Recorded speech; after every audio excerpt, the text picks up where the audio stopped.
What's up YouTube? I'm just another guy and welcome back to the Welsh way here with Aberystwyth Town. So we're in the Champions League group stages. We've got there yet again. That's no real surprise now, but it's still good when we do finally get there. And it's been a very hectic summer. So we already know Sousa left, and looking back at that deal, I kind of regret it.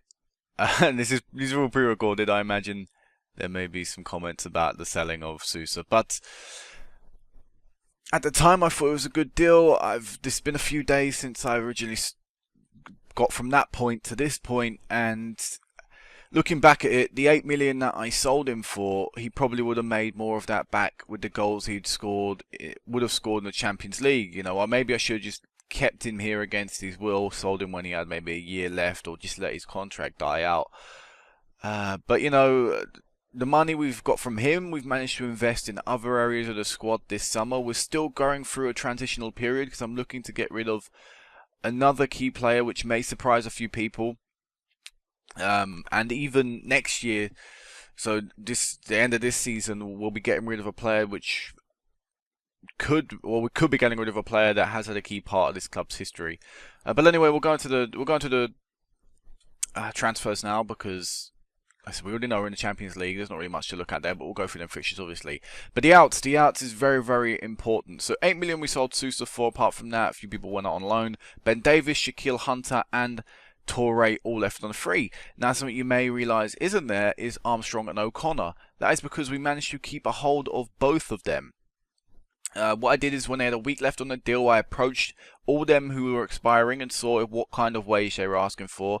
Apart from Torre and Davis, they were both on their way out, and I was happy to see them leave. But O'Connor suddenly said, I'm going to take half the wage that I'm currently on. And I thought, well, yeah, if you're willing to do that, I'm willing to keep you. You've got some really good stats. We need another striker. I weren't really looking forward to finding two strikers to come in to replace O'Connor and Sousa. So the fact that we've managed to keep O'Connor, I'm very happy with and chuffed with. He's scored a lot of goals so far as well. So I was happy to keep a hold of him. And with Armstrong, it was just the fact that £1,700 a week for a backup player who has proven it before that he can play in the Champions League. He still puts in good performances league-wise. He's great as well. I was happy to pay that for someone to sit on the bench. I mean, we do have a couple of youngsters who can sort of push through the team. We have Lowry. We have, what's the youngster called? I can't remember his name right now. We have Samuel as well, Matty Samuel. But I just wanted Armstrong there just to be that sort of guy that in case there's an injury or whatever in either side, either right mid or left mid, I'm happy and comfortable to put him in because I know he's proven at this level. So those are the two guys we kept a hold of. Anyway, back to the transfers. We let Colin Wilkins leave on a free, 19 years of age. Weren't really going to cut it at the club. He's only played a few times. His best season, 8 games in the league, 7 goals, overall in all competitions, 11 goals, 10 starts. So not bad. He's doing alright with Leicester in the School Premier, but that's probably a level more suited to him. I'd honest to God say he's not a Champions League player. He can more than easily tear up the Welsh Premier League, and he'll probably do that in his School Prem with Leicester City. But he won't do it. He won't be doing it here. Elsewhere, Aaron Ramsey left the squad. Now, we did originally plan to keep Ramsey for an additional year, but when Hearts came in and said we're offer 63k for you, I thought, well, for a guy that's 36 years of age and was a free transfer a year ago, I'm more than happy to sell him for 63k. I was looking to get rid of him at the end of the season on the free transfer. So we got a little bit of money from Aaron Ramsey. 1 year at the club, very short spell domestically in Wales, but he's gone off to Scotland now. Not at the best of times. Really, I don't think he's cut out to playing at really high levels anymore. The School Prem is probably a level that suits him now, and the occasional Champions League, Europa League games. But overall, I'm not too disappointed to let him go. A decent fee to pick up for someone that old. A few people left. We released Nick Smitham. I've been looking to get rid of this guy for about, how many years now? I've been looking to get rid of this guy since 2024-25, so it's been 3 seasons, 2 seasons, or yeah, 3 seasons now we're looking to get rid of this guy, but because he was on such a high wage with us, no one was willing to come in for him. And it's just been a nightmare. He's been sitting in the reserves for the past 2 years, one and a bit years. But yeah, good to finally get him off the books. He was on about £2 a week or something, which was ridiculous for a player not playing. Elsewhere, with Gunter left the squad, very big player in our history, but I just don't feel he'll cut it out anymore. He'd been at the club for 10 Is it 10? No, sorry, 11 seasons if you include this first one. 10 years. So he's been there for a very long time, been at our side. But it just was fading out of the team. He was a league player, you know, basically the second squad. He wasn't playing Champions League football. I mean, originally at the start, he was the main guy in the continent. He was the consistent performer that we could always rely upon. But now it's hard to find him put him in the team with all the quality that's surrounding him. And I just decided, then he got sent off as well in one of the early qualifiers. So I just decided, you know what, that was enough. Inverness came in, 57k. I thought, well, that's a decent fee to pick up for him. His value skyrocketed now, but still 57k is a decent fee. I was happy to let him go. Billing, a young striker, good, decent potential on him, this guy, and played a few times for us last year. He's gone out to Bala. Hopefully he'll do well there. I wonder if he's played in Europe. We'll have a look at how these teams did in Europe as well. Currently, I haven't looked myself, so it'll be a good surprise. Ben Hanford, he left on a free, not on a free, sorry, he left for just under 30k to Tottenham. Had a good year out on loan with Portsmouth. Pretty decent year, really. But he didn't really have a place at the squad, and I was trying to get him out and ended up selling him to Tottenham. But he'll be a backup keeper there, surely. He would have been a backup keeper here, but again, he's on about £2 a week. I have Lloyd there. I think he was actually on the same wage, at 2.8 grand a week. He was we have Lloyd there as our second choice keeper. We don't really need a third choice, so I was happy to let him go. And then the next and latest big guy to leave is Jose Miguel Fernandez. He said he wanted to leave, wanted to move to a bigger club. I tried convincing him. He said no, and there was all this dispute. He said he was disrupting players. I just really needed to get him out of the side. Tried getting quite a bit of money for him, but in the end, 1.1 million was the first and only bid we received. And once this bid came in and we accepted it, a few more followed suit. A few more 1.1 million bids came in. So in the end, Jose Miguel Fernandez has left on for 1.1 million. 29 years of age, so he was approaching the latter stages of his career, but still, just so disappointed that he had to speak out and say he wanted to leave. So he's on his way out. Elsewhere, though, I want to talk about really quickly the next player we want to kind of get rid of, and it is Victor Costa. He's got 1 year left remaining at his contract. He won't sign a new deal. I was fortunate enough to sign him down for a 12k a week deal originally. I can't tie him down to a new deal again. He's got a year left on his contract. I really just want to sell this guy, get as much money as I can for him. I'm currently offering 1.5 million. I think that's a bargain for a player of his quality, but for some reason no one's biting. So I am looking to get rid of Victor Costa just so I don't let him leave on a free at the end of the year. And I knew, I could have done the same situation I did with Dave O'Connor, where I got to I got to a month left, a week left, and I offered him a deal, and he would have probably accepted a lower wage deal. But I feel with a player of his quality and his experience, and if we'd have had a good year in the Champions League, people would have been snapping him up with 6 months left on his deal. We would have been signing pre-arranged contract deals and things like that, and I just wouldn't have got anything for him. And I want to get something for the lad, because he's a good player and he can pick up a fee. Hopefully around $1 million or so would be decent. But anyway, to the ends, we've spent a little bit of money this year. I think it's the highest we've ever spent throughout the whole transfer. It is, and we broke our transfer fee yet again. But anyway, we'll go through it in order. So first guy we brought in was Laird. I knew early on I wanted to get rid of Costa because he only had a year left on his deal. So we ended up signing a keeper. 23 years of age, Scottish goalkeeper. I think he used to play for City. No, sorry, not City. QPR. Was originally at QPR. Did alright for them last year. Really, his main season was League One 4 years ago. So he's not played first team football ever really in his career, but he's not got bad stats. He's got some pretty decent stats for a keeper. He's got everything you really want. I like high communication. I don't really mind a tendency to punch. His rushing out isn't the greatest, but overall not the worst keeper in the world, and he'll do nicely. And I don't think there's much better out there anyway that we can really get, whether it was with money or not. But overall, not a bad signing. He's on a 3-year deal. 3-year deal. He's got a minimum fee of 2.8 million, minimum fee release clause, of 2.8 million. So not a bad signing there. Overall, I'm pretty chuffed with Laird. Next guy, I'm gonna butcher this name. I'm not gonna bother the first name, but I think it's Miyazaki. I think it is. 29 years of age, so he's quite an old player, but we needed a left back. We do need a left back. It's definitely our weakest position, and I saw him there on Hearts. He wasn't a lot because of his age. His fee wasn't the highest in the world, 825k. So it is our record fee. But overall, I think he's going to be a decent player for us. He's got some alright stats. He's alright. He's not got the acceleration you'd probably want in a fullback, but defensively solid. Mentally, he's got it. Going forward, not the worst stats. Better than what we've had in the past, definitely. But it's not hard to beat that. So yeah, Miyazaki, not a bad player at all. I'm overall not quite pleased with that signing. Hopefully he'll be worth his fee, and hopefully he'll last a few years as well. I hope his stats don't start declining in a year or whatever. Next guy, Fiera, come in to sort of replace Fernandez. 21 years of age, £500,000, so quite a hefty transfer fee for a bloke that's not got incredible stats. He's not got the best stats, and I'm someone that will instantly say that. You know, I'm not going to go and go, oh no, he's got potential to grow. He's not got the best stats. He's 21, so he's sort of almost approaching the end of his growing stage of his career. But he's not done bad for Porto. I'm sure he'll step up. He'll smash this league. He'll be great in the league. It's just whether he can do it in the Champions League. So far, he has. He's done it exactly what I needed to in the Champions League, but then again, we've not really faced a challenge so far. But Fiera, not a bad player. Hopefully he can do well. Next guy, 165k, and I'd probably say our best transfer for the people we spent money on. 23 years of age, and it's a centre-back. We've needed a centre-back. We needed one for a while now, and I think this guy will do very, very nicely. Another Portuguese player, coming in from Benfica B. 4-star report, apparently better than Ford, better than Drake, better than McNaughton, better than all the other centre-backs we have, apart from Jose, and hopefully he'll link up very well with Jose. 23, he's got really everything I want. I've changed the centre-back roles now to centre defenders, defend, and really nice defender. You know, there's nothing more I can really say. I expect big things from him. And these last two guys are free transfers. We signed Sedmak as our backup left midfielder for the season.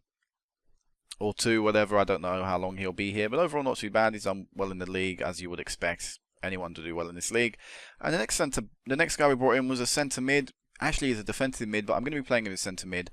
We really needed a ball-winning midfielder to play alongside Pedrosa this season, and I think that's what we got here. This guy's the ex-Man City player.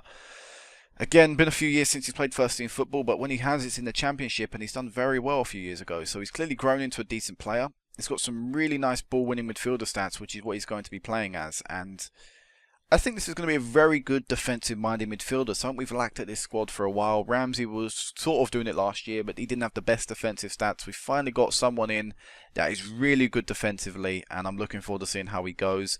He's not arrived. He's not been here too long, so he's not played in many games. Actually, how many overall? He's played in 2 games overall. Not the best records either, but hopefully that'll improve as he gels over time. But overall, pretty good transfers. I'm still looking around for players. I'm never satisfied with a team, and I don't think you ever should be satisfied. Of course, like I said, I'm trying to get rid of Costa. I have a little bit of money still left to play with. I did originally try to loan in Kevin Bland from West Brom. I tried getting him back on loan, although for some reason he wasn't having any of it.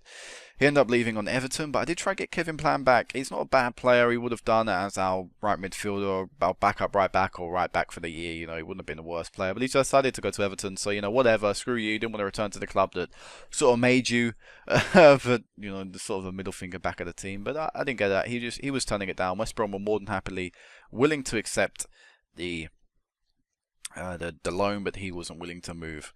But yeah, on the transfer, there's not really much on the free market anymore for us to really pick up that will help improve the squad. There are a few strikers here, but I don't really see any of them coming into the side. So it's just sort of now I'm looking to see what I can sign for money. And this guy attracted me. That's not this guy. Sorry. Where's the this guy? Sorry, Alexandrov. He's attracted me, but he wants. Shakhtar wants a lot, and plus he'll probably want a lot in terms of wage as well. But I think this is a really good player, and it's someone I really want to try and buy. But currently it's out of my price range, which is a shame, because he would have been a really good addition to the side. But this is the team going forward this season. This is probably the strongest team I can field. I'm not too fussed with the striker position. Sorry about that, guys. The thing popped up in the background on the internet and it started playing an ad, and it's whatever, you know, loud noises. It scared the crap out of me. I don't know where I cut the last episode. I don't know where I cut the last bit, but you know, we'll just continue on anyway. But yeah, like I think I was talking about a striker or something, but I wasn't looking forward to signing a new striker. But overall, coming into this season, I'm going to be happy with Wallace. I'm going to be happy with Lewis, and I'm just going to be happy with what we've got going forward, because overall it's building for the future in them front few positions. But this is going to be the team pretty much. Hopefully, no injuries, and we can go quite far, you know. But let's go into the Champions League group stage draw now. Let's view this. So we're a third-seeded team. For the first time in our history, we're a third-seeded team in the Champions League. Thank God for that. I quickly want to do this meeting because otherwise I will forget. We're trying to get rid of a couple of them players. But anyway, third-seeded team, first time in the club's history. And we're not the lowest third-seeded team either. So we'll draw the first two, and then we'll have a look but they're always going to be tough teams here. So who do we think we can beat for second place? That's one I'm looking at here. Monaco, we've done it in the past. Schalke, I'm sure we can do it. Benfica, I think we could do. Bayern Munich, we've beaten in the past in Group D. So I don't know. I'd say B is a no. A is maybe a PSG and Man U are tough teams. I wouldn't really want them. So I'd say A is a no, B is a no. But apart from that, I'd say any of the other ones, we could probably beat one of them. You know, we're really good. So we've not got A. God, we've not got B. Thank God for that. I did not want B or A. They were just so difficult. We've not. Oh, we're going to get one of the bottom ones. So I actually wouldn't mind E. I say E would be a favourable one. Please get E. Rangers got that. So we're going to get F. Schalke, Manchester City. Man City. We could have got them last year. Anyway, who we're going to get to complete our group? I wouldn't mind. Actually, preferably, I want to avoid Galatasaray and Shakhtar. Any of the other ones, I say we could probably beat them. Or maybe Panathinaikos. We don't really want them either. But we get Rosenborg, so that's not too bad. I would say decent group. I think we can beat Schalke. I think we can beat Rosenborg. I think we could see how we do against City. I don't really have much optimism here. But have we ever played these teams? No, we've never played that. Don't think we've ever played. No, we've not played Schalke, and I don't think we've ever played City. I mean, I would remember that. Nope. So again, we're going into the unknown with this group stage. We've got a few teams we don't know. I don't think we've ever played a Norwegian team. Maybe we have. Victor Wanyama is there. Wow. He's actually a decent player. His stats have held up incredibly well, apart from his pace. That's actually a really good player, Wanyama. That is crazy. But yeah, this will be the game, the Schalke matches. These will be the big matches that we need to prove ourselves in. And clearly they've been a good team over recent history, winning it for the past 3 times over the past 5 seasons. So really need to watch out. But I'm optimistic. I'm very optimistic. I think third place is a given. It's just whether we can get second will be the big challenge. So next time we get back will be the draw, which will be halfway through the season, probably be somewhere around here, probably just before the Cumbria match or the Kefin Druids match. But so whatever. Sorry about this just being cut in at the end, but I realised I forgot to actually show you how other teams did and sort of the tactic. I've changed the tactic a little bit, but anyway, we'll go on to the people who did the Europa League, and then I'll go into the tactic, and then we'll wrap this episode up. So, TNS ended up losing to Zurich 3-0 both times. Did they not play Zurich last year? No. Someone played Zurich last year, but they ended up losing 3-0 both times, which is a shame, but then they're going to pick up, how much did they actually get for getting knocked out Europa League third round? I've never been there, because I'm always in the Champions League, but how much do they get? This is group stages, I want third round, 4,520 quid. So not a lot, but, you know, it's better than nothing. It's better than what they would have been getting for the past few years, which would have been, the same. I thought every time they... Oh, wait, it's round of appear... Wait, that doesn't make sense. Whatever, they ended up getting some money out of it, which isn't too bad, but they got beaten quite heavily on the day, which is a shame. The next people who played in it were Bala. Bala ended up losing 1-0 both times for Sligo Rovers. They beat us way back at the start of the game now, Sligo Rovers in the Europa League. I believe it was Europa League. But they beat us way back as well, so... a little bit of a shame, but only 1-0 both times. That's not the worst, you know. It shows that they should be competing. Let's have a look at the match stats. Actually, look, Bala outplayed them there, I'd say. And what about away from home? Not so much, but you know they didn't do too badly. Maybe next year they'll be pushed in even higher entry. They should be, I think, third round next year. I think it was. But yeah, they'll have an interesting time. They should do all right. And the other one was Bangor as well, who actually lost to the team we knocked out. I didn't show you my damn fixtures. I just realised. Sorry about that as well. I'm all over the place today. I apologise, but we didn't knock out that team. Sorry. We had Gibraltar, Valur, and Levski. We had them. We beat Gibraltar 7-0 both times. A Gibraltar Manchester United team. I said Gibraltar. It's Man U, but the Gibraltar and Man U. We beat Valur 4-0 both times, and we beat Levski 1-0 and 2-0, and then. You know, it was an easy game, you know, it wasn't too hard. Any of these groups, we really did stroll through. Really was annoyed by Gunter's last game being sent off, but, you know, whatever. But they lost to an Icelandic team 2-0 and 3-0. So Bangor didn't do very well. I don't think anyone else was in it. We've still not got 5 teams in the competition. It's just these 4 still. But it's a shame the rest of the Welsh teams didn't do too well. I still say Ballas was probably not the worst result, but really disappointed that TNS couldn't get a slightly easier draw and couldn't put in a slightly better performances, which means it's a lot riding on us to play well and continue to grow the reputation of the league and improve, what our qualifications are going to be next year, qualification places. But those are fixtures. I can't believe I didn't show you my own fixtures. That's really apologies. That it's like an interruption from that ad to really put me off. But I want to show you my tactic as well before I wrap this up and before I cut back into the actual original send-off. But this is a tactic that's been slightly changed.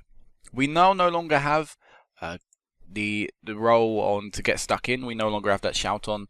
I decided that wasn't benefiting us, and that last sending off from Gunter was just the final straw for me. I just couldn't do it. And also we changed the 2 centre-back roles. We now have Jose and Moreri. I can't even say his name right now, but whatever. We now have these 2 centre-backs. We're playing centre defender defend roles. So that's changed from limited defenders defend roles. I just feel centre defence gives them a little bit more freedom, and it relies a lot more on their skill, and they have the skill needed to do that. So happy to see that. Darren Croft is ball winning midfielder defender, as I mentioned a little bit before. But apart from that, it is still the same, and everyone is still pretty much in the same positions as you would expect. So cut back. Whenever I next meet you back, until then, peace out.